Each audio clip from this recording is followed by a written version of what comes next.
Vous vous retrouvez donc en situation d'être un témoin indirect à qui Julie vient se confier.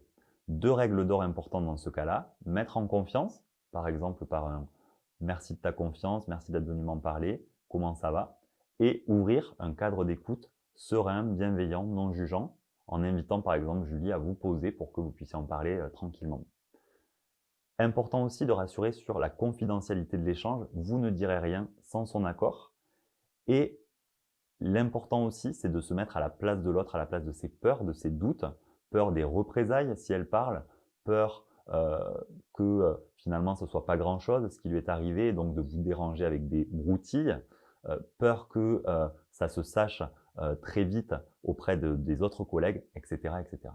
Une fois la confiance posée et le cadre d'écoute bienveillant lui aussi mis en place, vous pouvez alors informer la personne de ses droits, l'orienter vers les bons interlocuteurs, interlocutrices en interne comme en externe.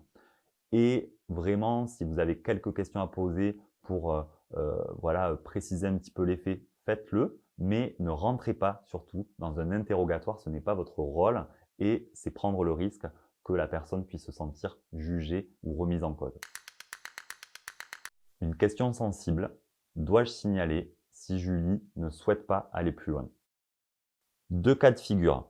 Soit vous êtes collègue sans lien hiérarchique avec Julie, et auquel cas, on vous conseille de respecter le temps et la volonté de la personne, parce que ça peut être contre-productif que de vouloir signaler à sa place. Donc, votre rôle va être de la rassurer, de l'informer sur ses droits et qu'elle puisse ensuite les mobiliser en signalant, mais de ne pas faire à la place d'eux. Deuxième cas, vous êtes encadrant, vous avez un lien hiérarchique avec Julie et auquel cas, ce n'est pas une option de signaler, mais c'est une obligation.